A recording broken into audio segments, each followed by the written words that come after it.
Sergey Viktorovich, thank you so much for taking the time. There's a lot to discuss, and I don't need to tell you that the situation is complex. It's been just over a month since the meeting in Alaska. In 2 days, it will be 8 months since the Trump administration took office. You know better than anyone that things looked very promising in Alaska.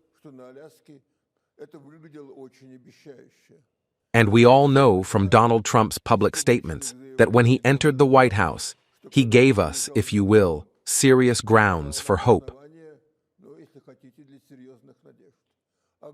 Where do we stand now in Russian-American relations? I wouldn't entirely agree that we had serious hopes when Donald Trump won the election and entered the White House for his second term.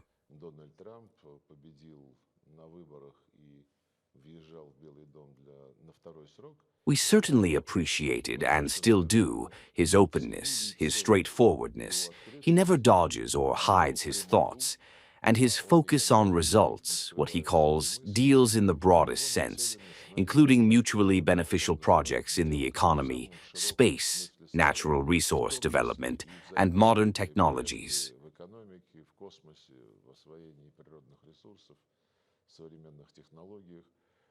But he had the same drive during his first term.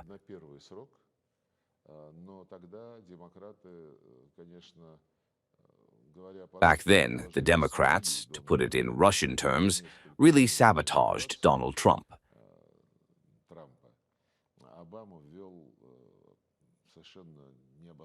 Just days before his inauguration, Obama imposed completely unjustified sanctions against us, expelling over 100 diplomats with their families and seizing 5 diplomatic properties, leaving this as a legacy for Trump.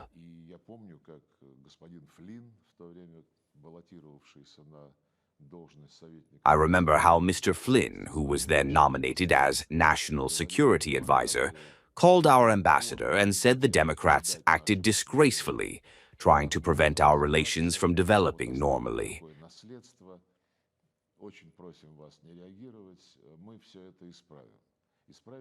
They left this legacy and asked us not to react, promising to fix everything.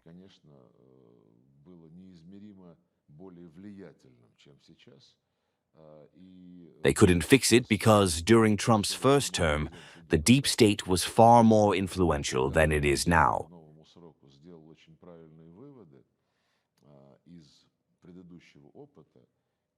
What I see now is that the 47th President of the United States, preparing for his new term, has drawn the right lessons from past experiences and is adopting different approaches to dealing with the deep state.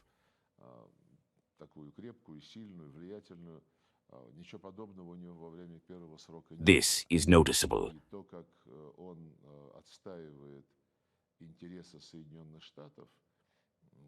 Moreover, Trump has assembled a team of like-minded individuals, strong, influential, something he didn't have during his first term.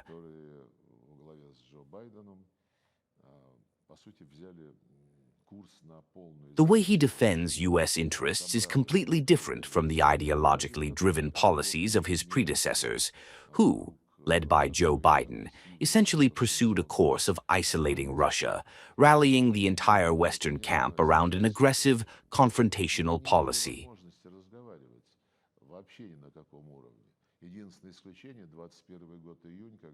Of course, we've had no opportunity to engage at any level.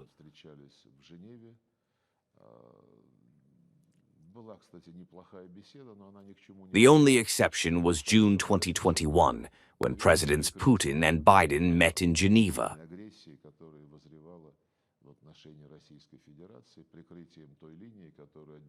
It was actually a decent conversation, but it led to nothing.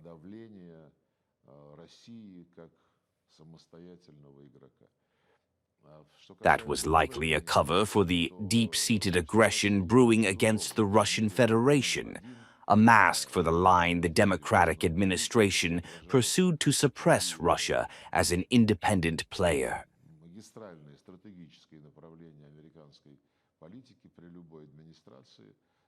With the new administration, the situation is different.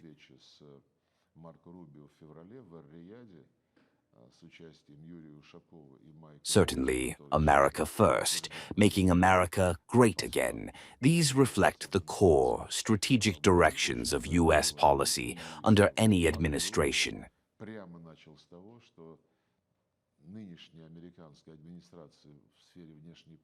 But I've already mentioned our first meetings with Marco Rubio in February in Riyadh, with Yuri Ushakov and Mike Waltz, who has now been confirmed as ambassador to the Organization of Exchanged Nations.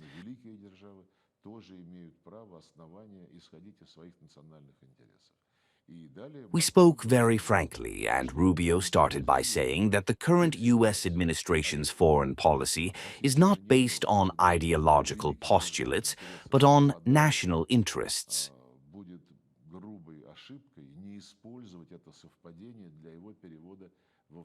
It understands perfectly well that other countries, especially great powers, also have the right to act in their national interests.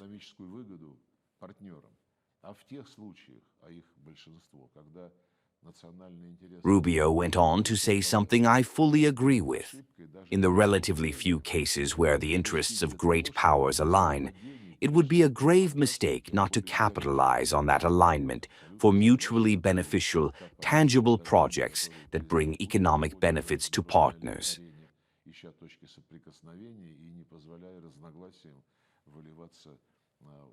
In the majority of cases where national interests diverge, it would be a mistake, even a crime, to let those differences escalate into confrontation, especially a hot one.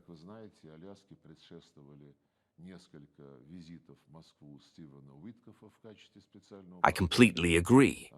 This is the policy, the line that President Putin pursues on the international stage, seeking points of convergence and preventing disagreements from escalating into hot or even cold confrontation.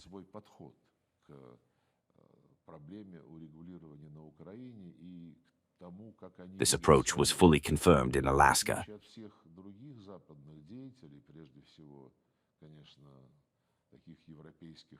As you know, the Alaska meeting was preceded by several visits to Moscow by Stephen Witkoff as President Trump's special envoy.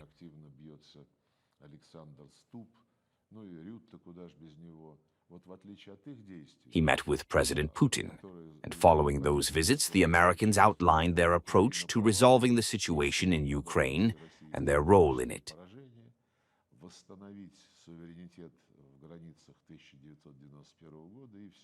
Unlike other Western leaders, especially European ones like Starmer, Macron, Ursula von der Leyen, Merz, Alexander Stubb, and of course, Rutte, their stance was that Ukraine is right, Russia must face strategic defeat, and its sovereignty within 1991 borders must be restored.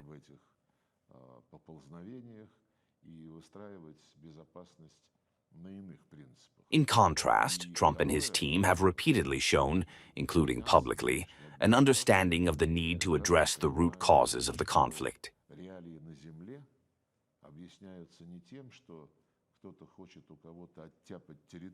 Donald Trump has said publicly multiple times that pulling Ukraine into NATO was a mistake, clearly stating that any resolution must set aside those ambitions and build security on different principles.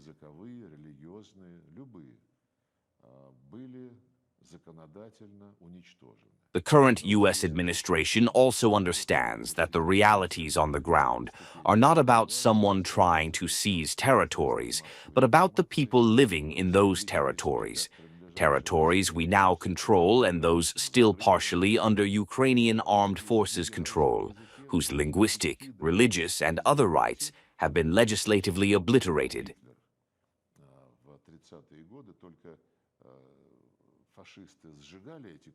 The Russian language is banned in schools, universities, and all levels of education, as well as in the media.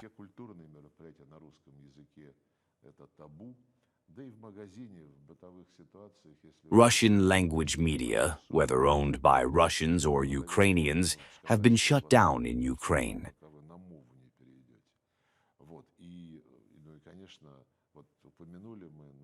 Books in Russian were thrown out of libraries, much like Hitler did in the 1930s, though the Nazis burned them, while the thrifty Ukrainians recycle them for profit.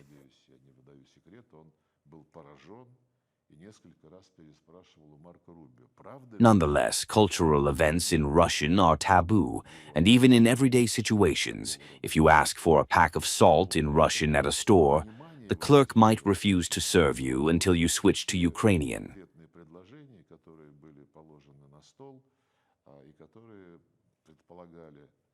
During the Alaska talks, we mentioned that, among other things, the canonical Ukrainian Orthodox Church has been banned.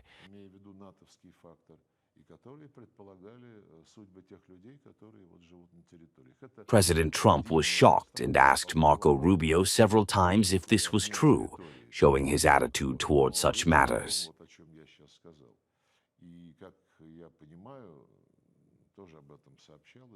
This understanding of the root causes shaped the concrete proposals put on the table, which considered Russia's security interests, particularly regarding NATO and the fate of people living in those territories.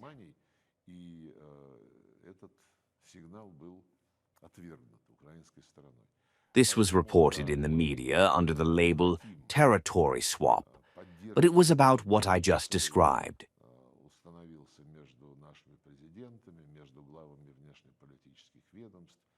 As I understand, it was also reported that, following Alaska, Stephen Witkoff conveyed the U.S. perspective on moving forward based on the understandings reached in Anchorage to the Ukrainian side, and that signal was rejected by Ukraine.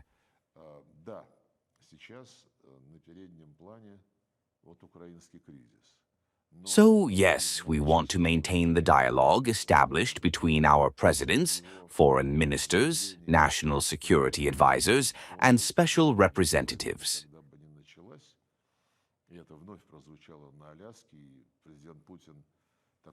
We see the same desire on the American side.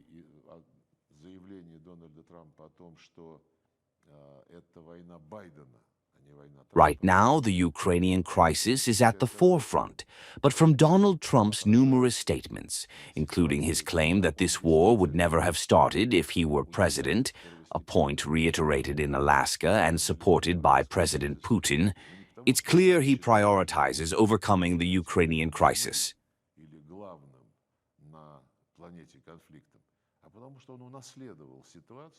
Not because he sees it as the world's central conflict, but because he inherited a situation where the Ukrainian crisis was artificially created, leaving Russia no choice but to launch the special military operation to protect the rights of people whom the Kyiv authorities, who came to power after a coup, declared terrorists, subhumans, or creatures.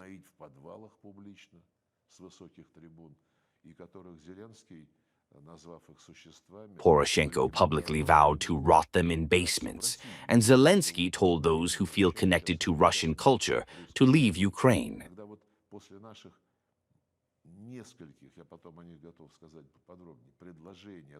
After our multiple proposals on how to ensure European security while considering the interests of all parties, Russia, Ukraine, and Western countries, starting as early as 2008, all were rejected.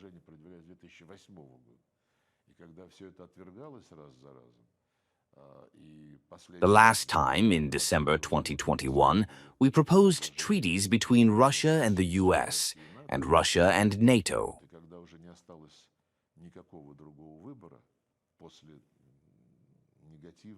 When those were met with a negative, even arrogantly dismissive response from the West, what happened, happened.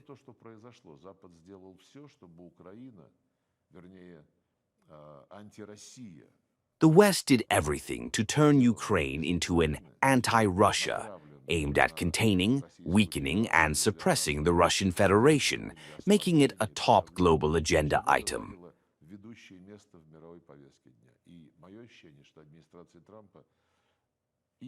My sense is that the Trump administration, precisely because this is an artificially created war by Biden and his team that doesn't reflect the current administration's philosophy, wants to remove it from the agenda to clear obstacles for normal economic, technological, and other cooperative relations.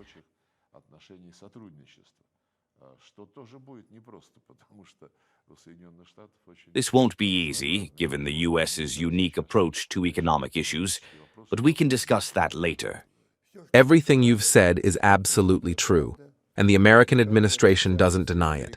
It's not only true, but critically important. However, I feel there's another side to this truth, and I'd like to ask you about it.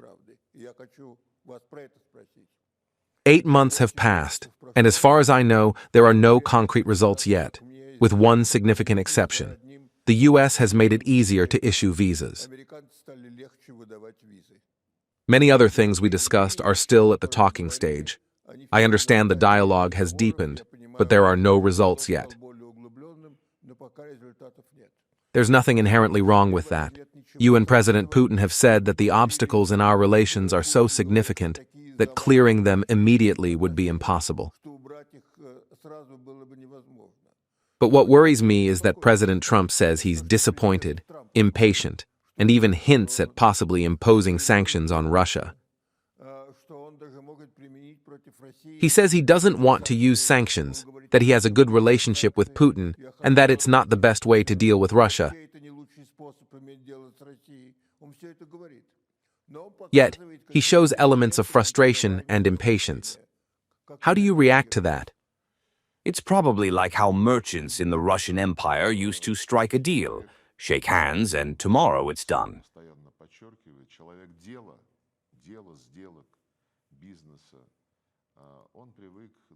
When President Trump says he's disappointed, I think it's partly because I can't claim to know him very well, though I've met him a few times and formed some impressions. He wants quick solutions.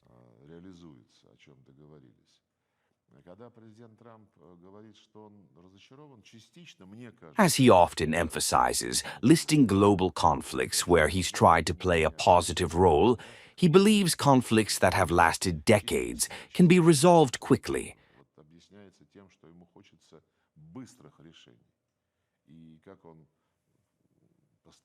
That might work in some cases, but not in others.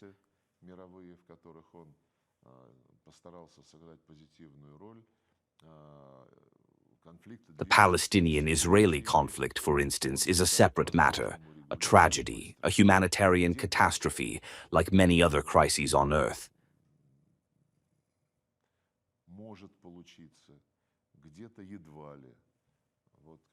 But President Trump and his team's desire to contribute even take the lead in reconciling irreconcilable adversaries, who can argue against peace being better than war, or, as we say, a bad peace being better than a good fight.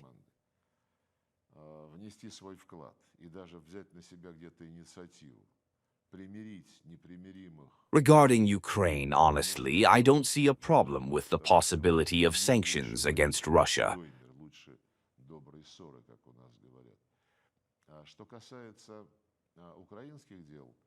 A massive number of sanctions, historically unprecedented, were imposed during Trump's first term.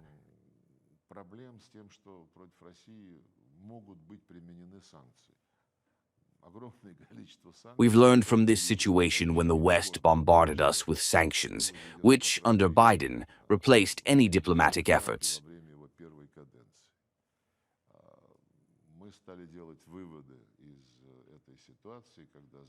No one sought compromises. They just said, stay out of managing any part of the world. We, the West, rule and will continue to rule.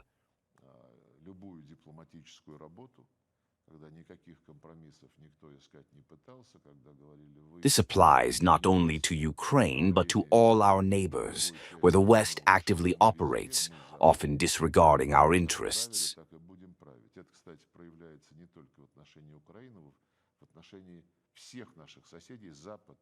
Our partners in the post-Soviet space understand this well.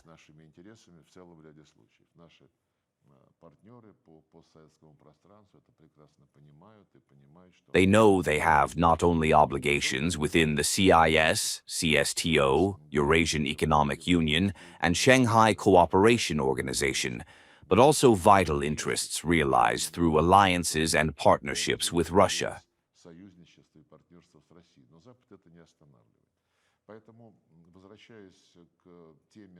Yet the West doesn't stop.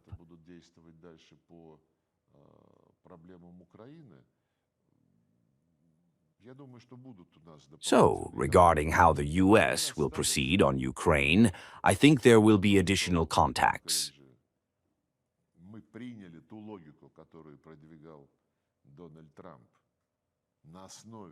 In Anchorage, we accepted the logic Donald Trump advanced, based on understanding the root causes and our position.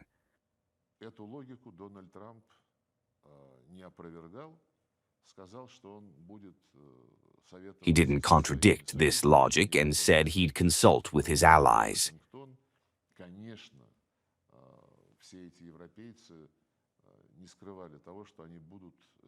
They later flew to Washington, and as you know, the Europeans openly tried to dissuade the U.S. leadership from constructive actions toward Russia in the context of the Ukrainian crisis.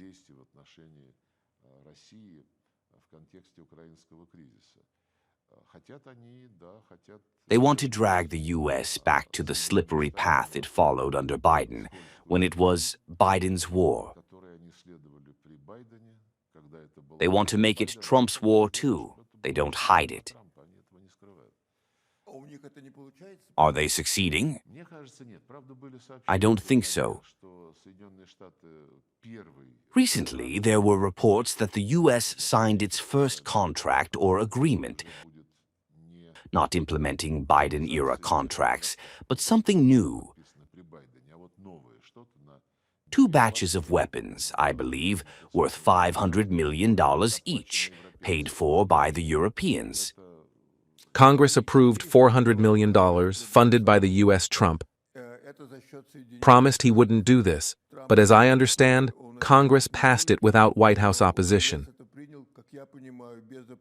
And the $500 million, as you rightly said, is NATO buying for Ukraine, actually purchasing. Yes, this isn't new. Trump said from the start that this is how it would be. We won't take losses, we'll profit from arms sales, which Europe can then give to Ukraine or anyone else. This is probably a step, especially the part you mentioned about Congress. But diplomacy and business are realms where someone might make a move, calculating the next steps, maybe thinking they can throw a bone, so to speak, as a concession. However, after Alaska, Trump has clearly moved away from demanding a ceasefire without conditions.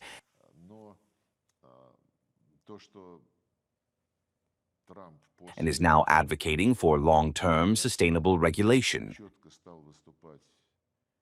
This is a very important step, a significant result. It's a White House decision, and I don't see them backing away from it. It's a White House decision, and I don't see them backing away from it. I want to clarify one very important thing you said about the difference between Trump's team today and Trump's team during his first administration. And I don't need to tell you, you've dealt with these people. On that team, on the old team, there were people who weren't conservatives, but globalists. And they openly ignored their president's opinion. That's not the case right now. But I want to ask you, do you think he's got a team of like-minded people, like, say, Nixon and Kissinger, who support their president? Or rather, is it a team of loyalists who absolutely don't want to betray Trump, provoke Trump, or upset Trump, but who are quietly working with the Europeans and want to shift Trump's position toward greater confrontation with Russia. There's no such thing right now.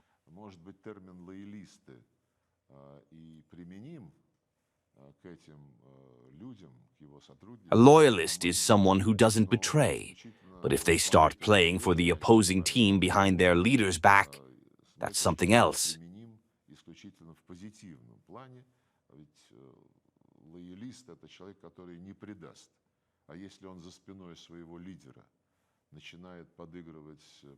I don't get that impression. Sorry to interrupt, but you surely know Scott Bessent, the Treasury Secretary. Not personally, I haven't met him. I don't know him personally either, but I read what he says. He clearly calls for sanctions,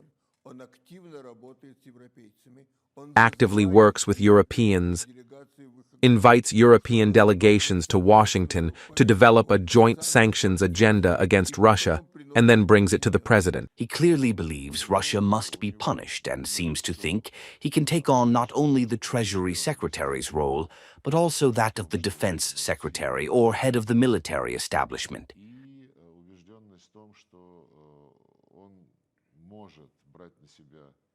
It seems to me he's overstepping his mandate and the line set by President Trump.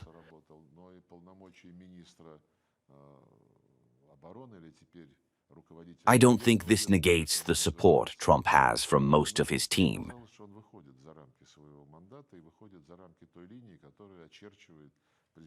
Yes, the Treasury Secretary is an important figure in the U.S., but so are the Vice President, the Secretary of State, and special representatives. Those special representatives vary.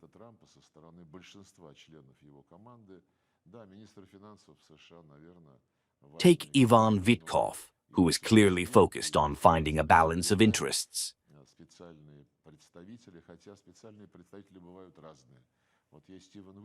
We understand, and President Putin has said repeatedly, that any sustainable agreement ultimately requires compromise.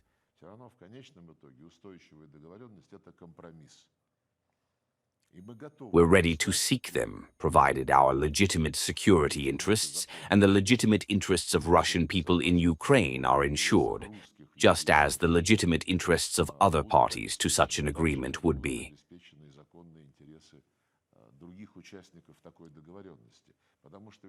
I mentioned that the Trump administration understands the issues related to NATO. They've said so publicly, and recognizes that the referendums held in Crimea and other territories cannot be ignored.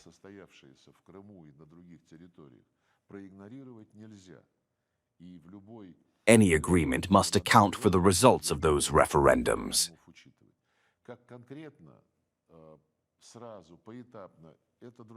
How exactly, immediately, or in stages is another matter.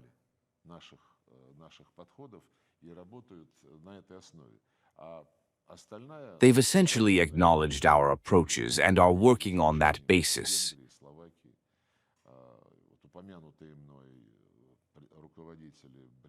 Meanwhile, the rest of the Western public, except for Hungary and Slovakia, along with the leaders of Britain, France, Germany, Finland, the European Commission, and NATO, stick to the line that Russia must suffer a strategic defeat on the battlefield.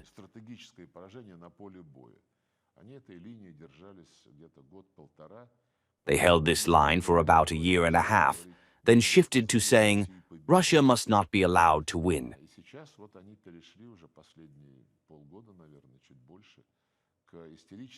In the last 6 months or so, they've moved to hysterical demands for an immediate ceasefire without conditions.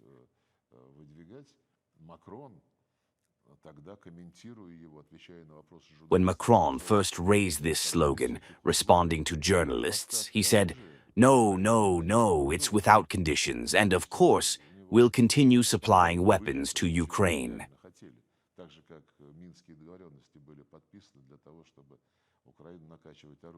That was a Freudian slip, revealing what they really wanted, just like the Minsk agreements were signed to buy time to arm Ukraine.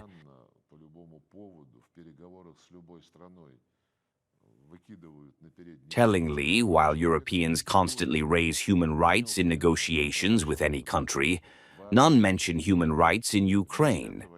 Not at all.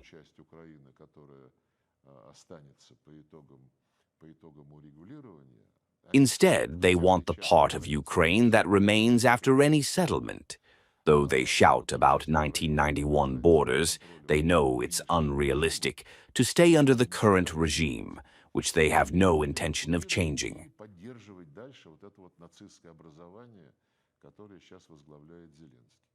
They want to occupy it and sustain this Nazi-like entity led by Zelensky.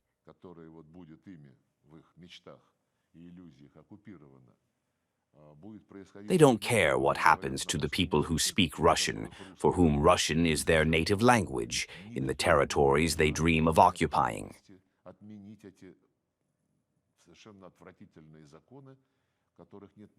No one mentions the need to repeal these abhorrent laws banning a language, something unheard of in any country.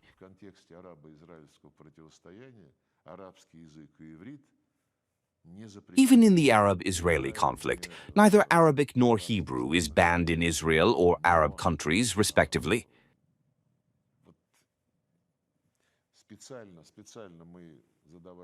We've asked Western journalists why they don't write about this obvious issue, the destruction of an entire language in a whole country.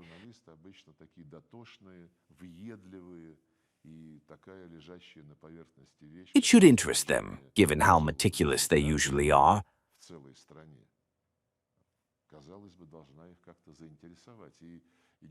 The only thing that slipped through was due to our Hungarian colleagues' persistence.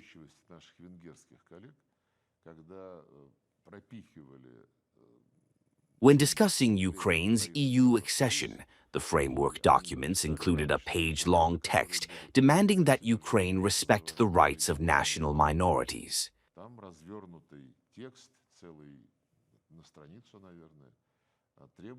These rights, by the way, are still enshrined in Ukraine's constitution,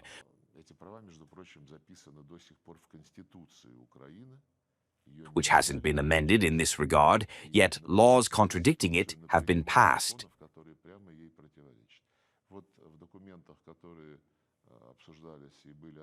The EU documents state that Ukraine must align its legislation with international standards on minority and human rights.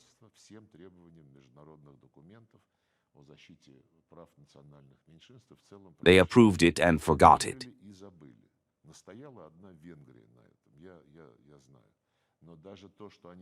Hungary insisted on it, I know, but even what was adopted at Budapest's urging, no one intends to enforce.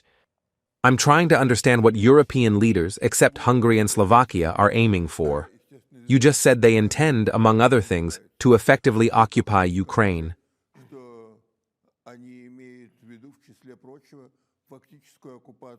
They talk about stationing NATO military units in Ukraine, not symbolic units, but ones with real military power, air defense, and U.S. air cover.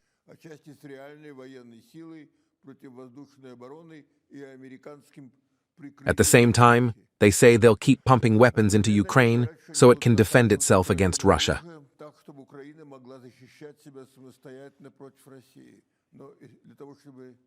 But to defend confidently, Ukraine would need a stockpile that would also enable it to attack.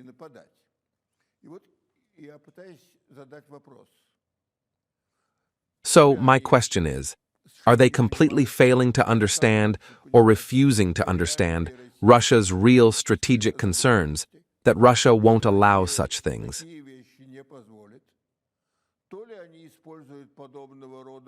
Or are they using these arguments just to block an agreement? Your opinion? I think there's a third factor. There's no doubt they want to block an agreement.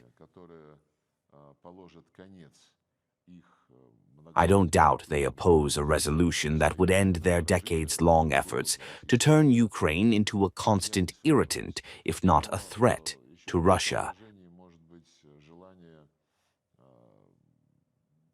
Another consideration might be their desire to revive Europe's military machine. which currently depends almost entirely on the U.S. This desire, I believe, stems from the approach Donald Trump has taken. America first, making America great again, not wasting resources on charity to ensure Europe's security. This has been said publicly in Washington. Not for nothing, Merz, in his recent speeches, I have to read them to understand where this is going, has talked about the need for Europe's strategic military autonomy. He qualifies it politely, saying, "Of course, America remains our ally, but times are changing, and Europe needs to take more responsibility." This is a reaction to Trump's demands that Europe bear more responsibility for its security, spending 5% of budgets on defense and so on. Another point is that their economies are doing worse and worse. They've cut off, it seems, every branch they were sitting on in terms of energy security and the prosperity that relied on cheap, reliable energy supplies. Ursula von der Leyen proudly says they're finally ridding themselves of dependence on Russian energy, but she doesn't mention the horrific cost. Look at the prices of the oil and gas they're getting instead of Russian hydrocarbons. The population is starting to grumble. Bellicose slogans, fear-mongering, and inflating a non-existent Russian threat probably help distract some of the discontent and force people to accept hardships to survive this war. They keep saying the Baltics, Poland, or NATO countries are next after Ukraine. They don't listen. The president has repeatedly said we have no plans, never had, and never will have plans to attack any NATO or EU country. Let's agree on that. Since 2008, we've proposed documents to ensure indivisible security and prevent any country from strengthening its security at others' expense. These were signed by all at OC summits. Yet, despite these solemn declarations, NATO kept expanding. We asked, what about the OSCE document? It clearly states no organization in the Euro-Atlantic space should claim dominance, but NATO does exactly that. They told us, those are just political commitments, despite being signed by presidents and premiers.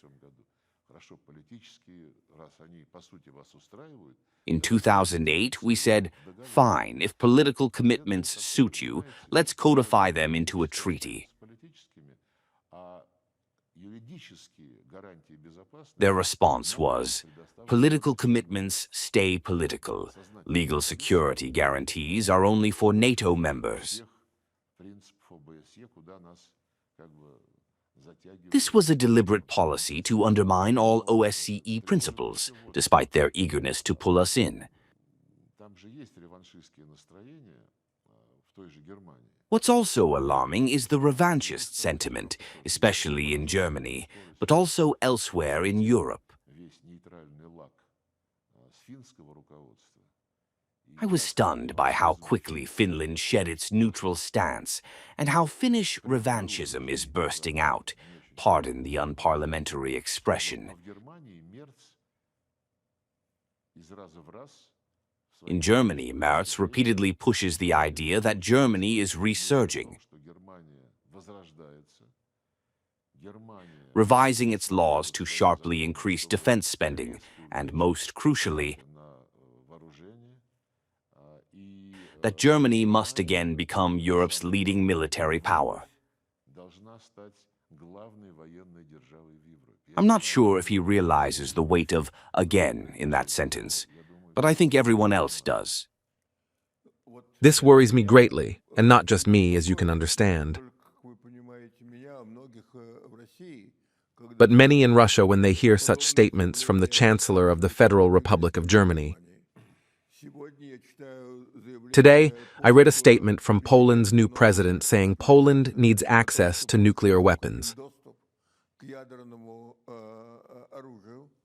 Trump has convinced most European countries to raise military spending to 5% of GDP.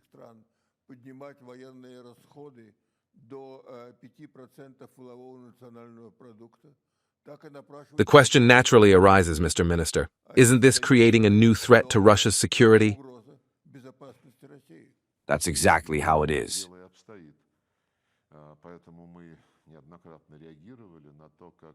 That's why we've repeatedly responded to how Europe is trying to shape its stance on the Ukrainian issue, contrary to Donald Trump's principled approaches.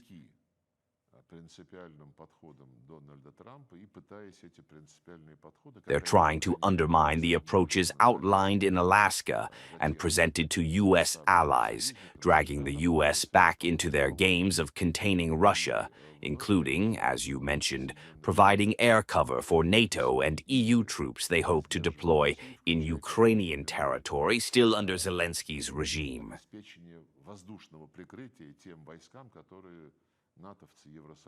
This is also reflected in their distortion of terms typically used in conflict resolution processes, demanding a ceasefire and nothing more.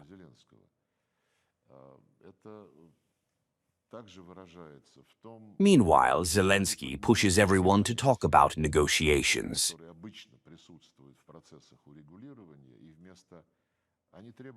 A ceasefire and an immediate meeting with no preconditions.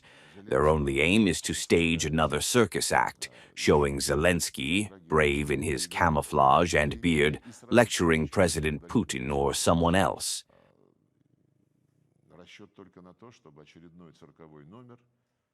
He just wants to shine on stage.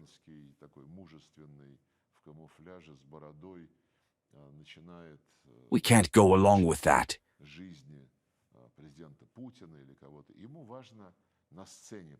The president said he's ready to meet, but it must be well prepared.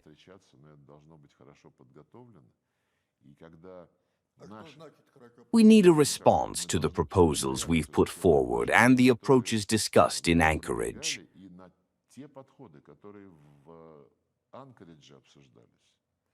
Ukraine has so far rejected them.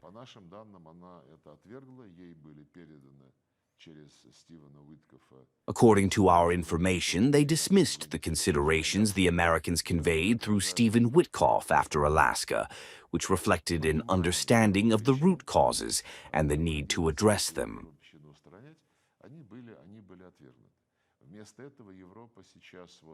Instead, Europe now accuses Putin of refusing dialogue.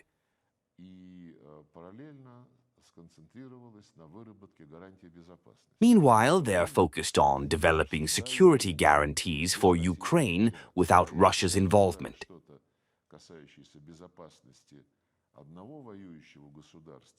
If you discuss the security of one warring state without the other, you're clearly formulating those guarantees to support continuing the war against its neighbor.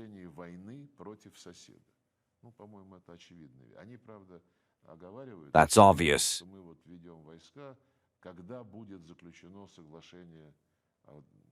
They keep qualifying that they'll send troops once a settlement or ceasefire is reached, but it changes nothing.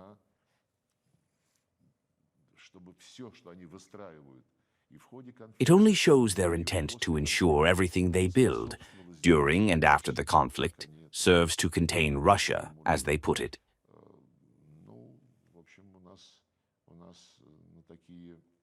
We have very specific arguments in response to such games.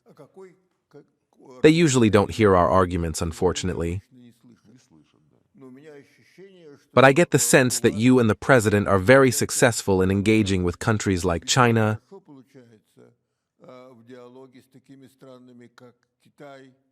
India, and Brazil, actively building a new world order. How is that progressing? It's moving forward relentlessly, I'd say, because it's an objective process.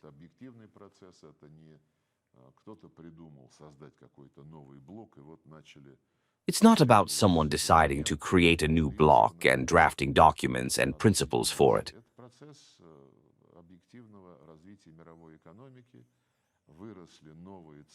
It's the objective development of the global economy.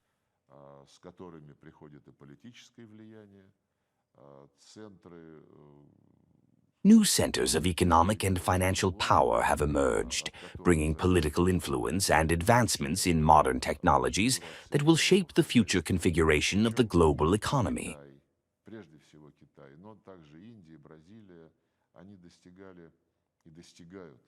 China, above all, but also India and Brazil, have achieved economic success based on the rules the West established in the globalization model decades ago: fair competition, presumption of innocence, sanctity of property, and so on.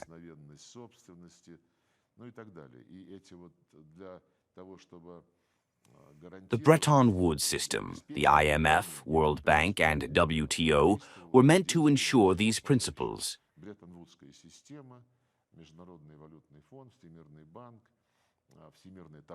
All was well until China started outperforming the US economically under those rules.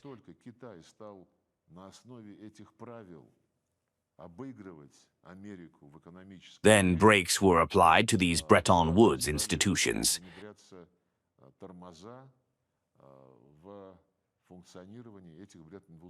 If the voting shares in the IMF reflected the real share of BRICS countries in the global economy, the US would lose its veto power.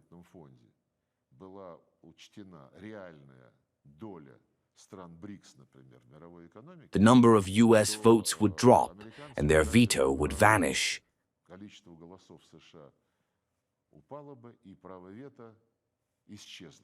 That would be a different story.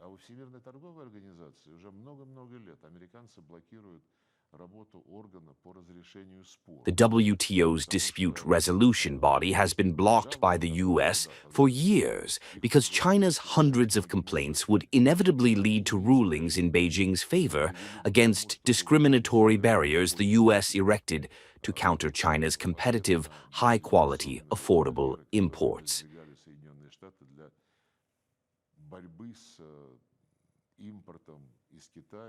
This has led to a crisis in the IMF and World Bank, which, by the way, over 3 years of the Ukraine conflict, issued Ukraine tens of times more concessional loans than it did to all African countries combined in the same period.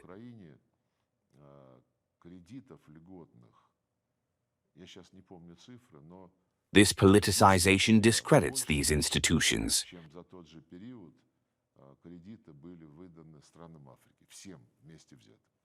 The rise of new, growing economies continues, and all forecasts suggest this is a long-term, sustainable process.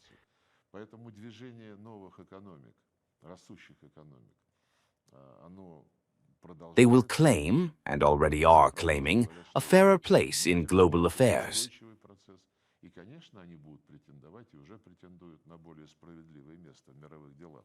Economic concerns dominate for now, and BRICS countries aren't always ready to dive into political processes or demand specific conditions.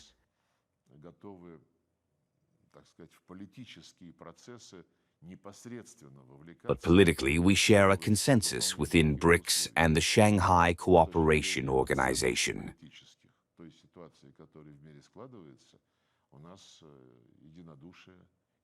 We don't want domination or diktat.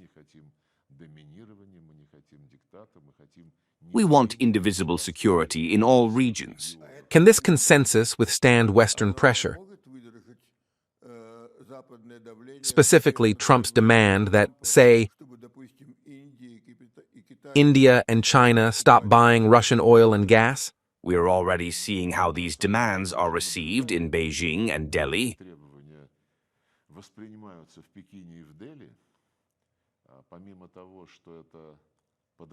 Beyond undermining these countries' economic well-being and forcing them to seek new energy markets at higher costs, there's a moral political opposition to this approach.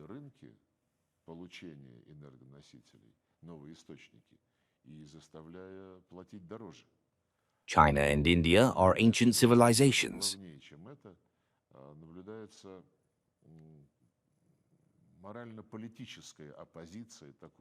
You can't talk to them in terms of, stop doing what I don't like or I'll slap tariffs on you.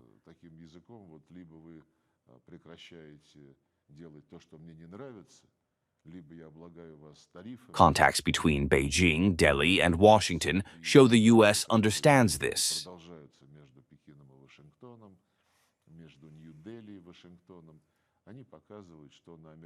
It starts with a demanding stance. Then they seek mutually acceptable approaches that balance economic interests and avoid infringing on political interests or national pride.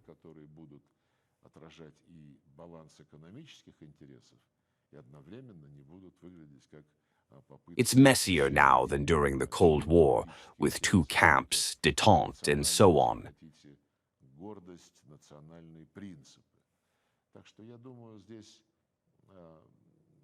Now, more global leaders have emerged, demanding recognition for their economic achievements.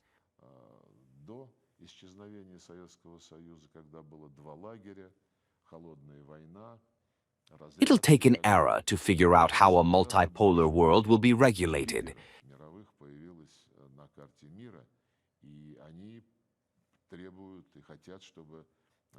Some suggest a new format, others predict chaotic competition, sanctions, tariffs, and so on.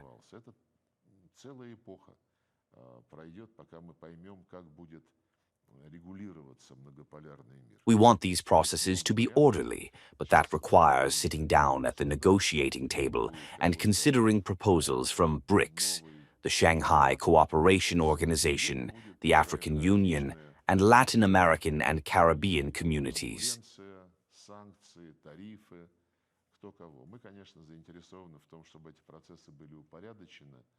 These regional integration processes, with BRICS as a global mechanism, form the foundation for a multipolar world.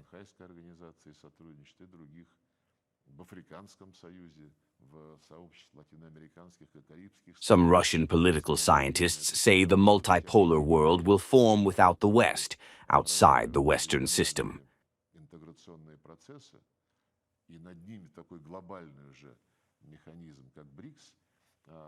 That wouldn't be a multipolar world, just a non-Western order.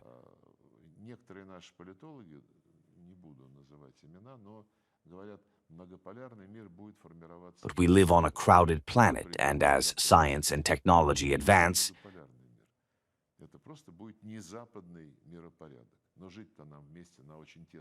this crowding feels more acute. Hypersonic weapons, quantum computers, which will soon appear globally, and hopefully here too.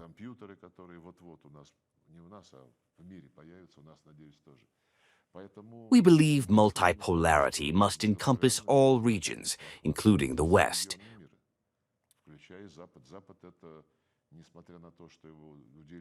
Which, despite its declining global share, remains a powerful player. The first U.S. president, in my view the greatest, George Washington, in his farewell address, emphasized that the U.S. should avoid permanent military alliances.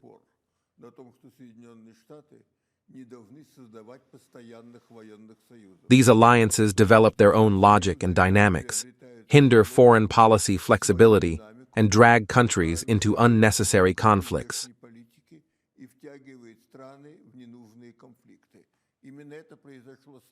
That's exactly what happened with NATO.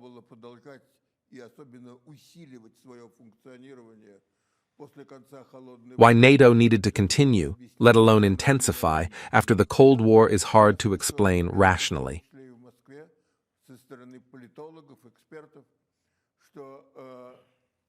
Now I hear arguments, including in Moscow, from political scientists and experts, that the proper response to NATO is greater military-political integration within the Shanghai Cooperation Organization, BRICS, and so on. Do you think the response to NATO's challenge should involve new elements of military-political coordination, if not integration, among the global majority? We have military political alliances, primarily the Union State of Russia and Belarus, and the Collective Security Treaty Organization.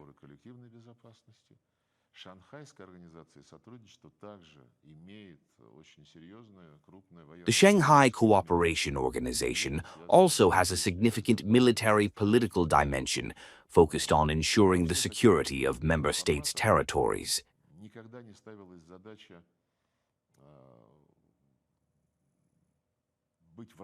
None of these formats were ever aimed at being hostile to anyone.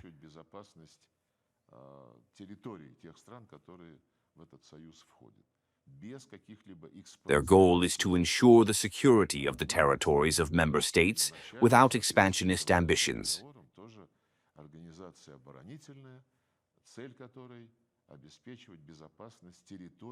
NATO, by the way, under the Washington Treaty, is also a defensive organization meant to ensure the security of its members' territories.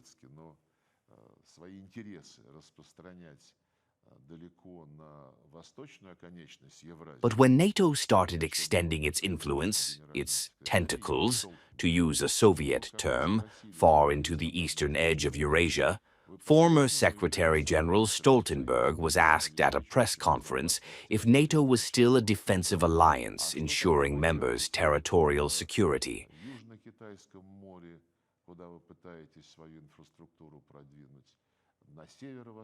He said yes.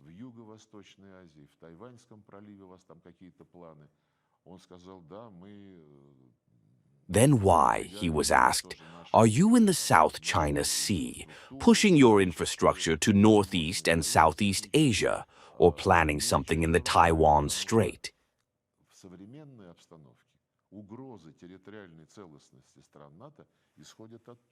He replied that they're advancing political, possibly military technical infrastructure there because, in today's environment, threats to NATO members' territorial integrity come from there.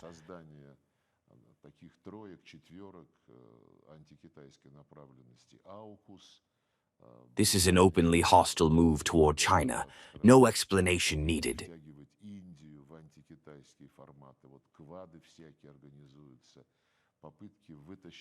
Add to that the creation of anti-China trios and quartets like AUKUS, Britain, US, Australia, attempts to pull India into anti-China formats like the Quad, efforts to draw the Philippines out of ASEAN into closed bloc structures, and flirtations with other ASEAN countries, undermining ASEAN's unity.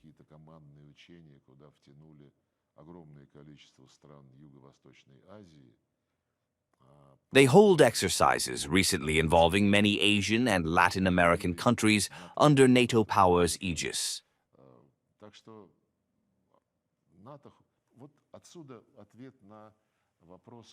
So, how do we ensure security?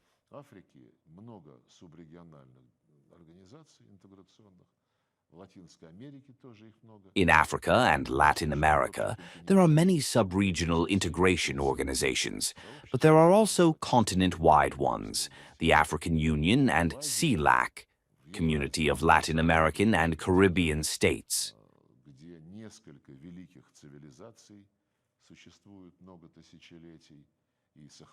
Eurasia, the largest continent with several ancient civilizations preserving their identity, vast natural resources, and the largest population, lacks a continent-wide structure.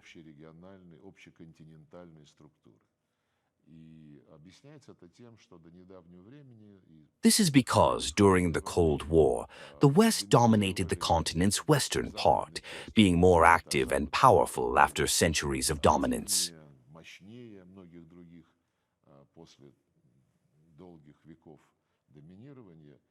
Euro-Atlantic security structures like NATO, later OSCE, also Euro-Atlantic, and the EU, originally a purely European structure, emerged.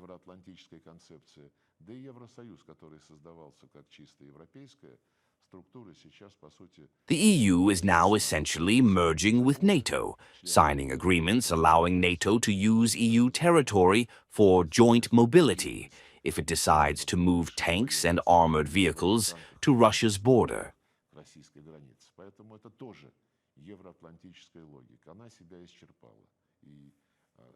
This Euro-Atlantic logic has exhausted itself.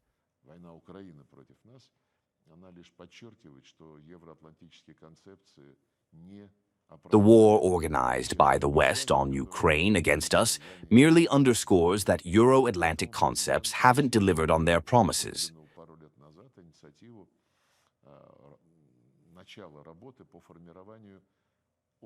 That's why, a couple of years ago, President Putin proposed starting work on a Eurasian, continent-wide security architecture, beginning with uniting efforts and dialogue among sub-regional integration structures, gradually aiming for continent-wide agreements.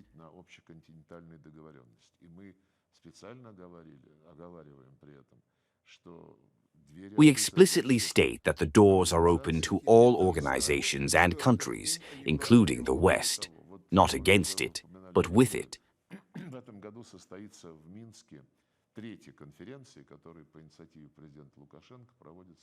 We mentioned Hungary.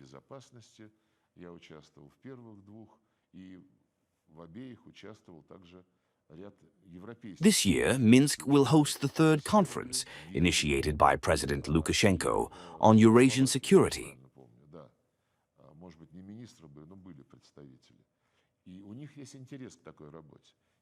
I attended the first two, which included European ministers from Serbia, Hungary, and Slovakia, if I recall correctly, or their representatives.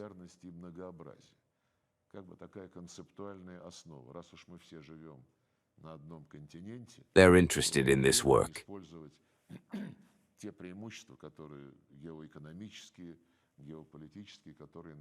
For the third conference in Minsk at the end of October, we, along with Belarusian colleagues, are proposing a draft charter on Eurasian multipolarity and diversity, a conceptual foundation.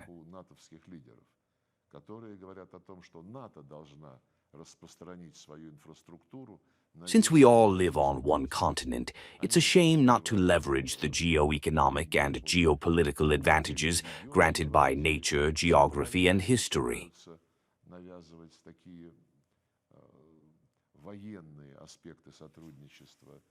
Meanwhile, NATO leaders have a completely different concept, extending NATO's infrastructure across the entire Eurasian continent.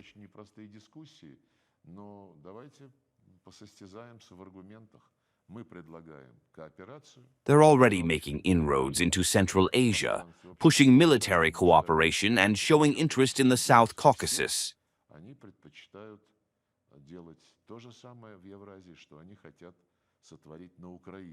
Tough discussions lie ahead, but let's compete with arguments.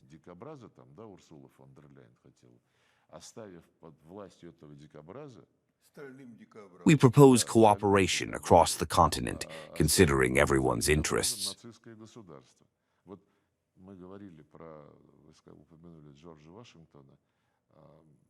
They prefer to do in Eurasia what they're trying to do in Ukraine, divide it and turn it into a porcupine, leaving a Nazi-like state under its control.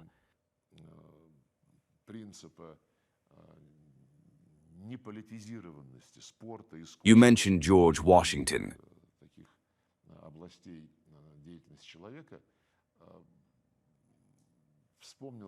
There's much talk about democracy, freedom of speech, human rights, and the non-politicization of sports, arts, and other human activities.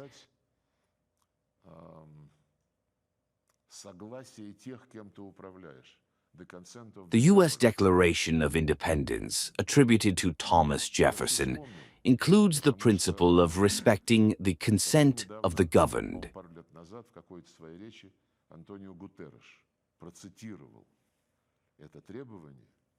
I recalled this because, a couple of years ago, Antonio Guterres quoted it in a speech as a foundational democratic principle, discussing how the UN should evolve.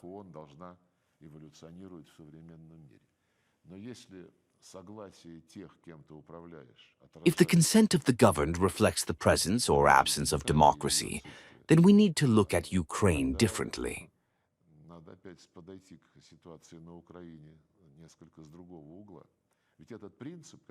This principle, enshrined in the U.S. Declaration of Independence, was later codified in the UN.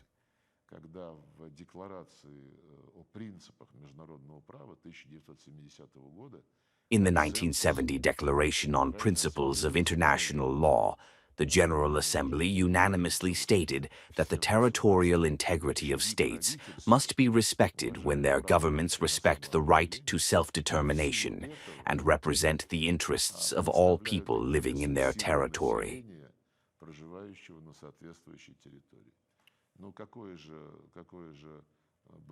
How could those who came to power in Ukraine through a coup represent the interests of Crimea, Donbass, or Novorossiya, who simply said they wanted nothing to do with these putschists?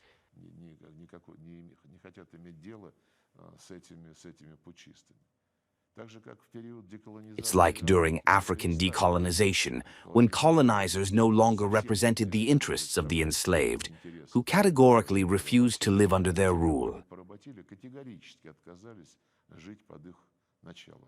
That's the consent of the governed.